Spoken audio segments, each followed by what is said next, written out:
Segment of the show for today.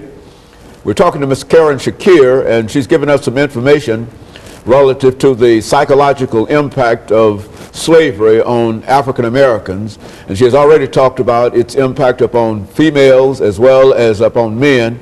And now we would like to have you to say something about some of the issues that face our young people today, because I think that if there is a problem in terms of trying to deal with the family and etc., I think it has to start at least with them. Absolutely. Very good. Let's talk about that. Absolutely. Our children in the educational system now are failing.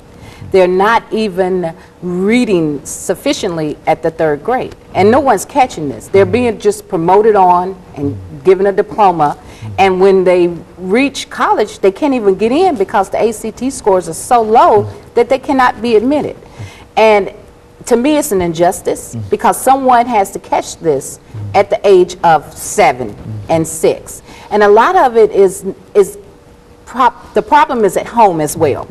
As parents, we have to get engaged with our children's reading and engaged in their lives at school. We can't no longer leave it up to the teachers. A lot of our children today feel like that I know they feel like we have left them because they're swimming in this world that's moving so fast and they can't keep up. In the public schools, and especially in Nashville, there's a level that's called a resource level that a lot of African American men are put into. And they're put in this category because they cannot learn in a traditional way. Their reading is not proficient.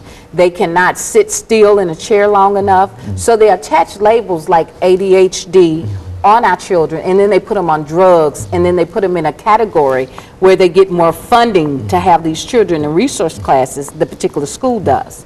And we as parents just sit back and let this happen to our children. We don't look in long-term effect of the education that our children have. We're not concerned with the teenage pregnancy. It shocked me to find out that 50% of African American female teenagers will have one child by the time they get 20.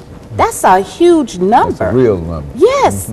And so we're talking about essentially babies having babies. And then of course we know we have the male problem, the father's not there. And I would like to see as a remedy for this, a long time ago during the civil rights era, and anytime we really had to dig deep and get help, we searched for that help through our religious organizations, whether it be the mosque, whether it be the masjid, whether it be the church. And these centers of our social community have to stand up. They have to make this happen. And how do they make it happen? They bring in programs to design the women how to be chaste and how to take pride in themselves as African American women. And they bring the program to the men children to raise them and have the men engaged with men. Because we do have very good men in our community. It's just so far and few between. It's unheard of now to find a black man who hasn't been in prison or who hasn't been in jail. Our juvenile system has almost tripled in the last decade with African American children. And our educational system, all of our schools now have police officers in them. That wasn't going on when I was a child. So what's happening? There's a serious breakdown in America, but America keeps moving forward. We've got to catch up as a community. I know that it starts at a very early age. That's one of the reasons I opened up a school, because I'm going to try to just grab a few of them as I can and just as many as you can. Yeah, and just try to implement some of these programs into their heads when they're young. But the basis of it comes from the home. We've got mothers that's on cracks, children who haven't seen their mother in days. They get themselves ready for school. I had one little girl tell me about a foster home that she's been in for the last 20 years, and she goes to see her mother regularly. Mother has 2 other kids there.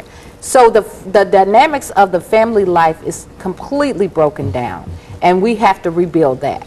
The civil rights came in, there was a progress, it was a beautiful thing, but we have never dealt with the psychological effects that we had after generation of slavery. 300 years of slavery, right? Yes, ma'am. That's an implanted DNA. That's DNA that's implanted in your brain. Our children are self-medicating themselves right now. Nicotine, alcohol, drugs. A lot of times on the plantation, We used to, as slaves, sit in our little bitty huts or in our slave houses, which it was several in one particular area, like a barn.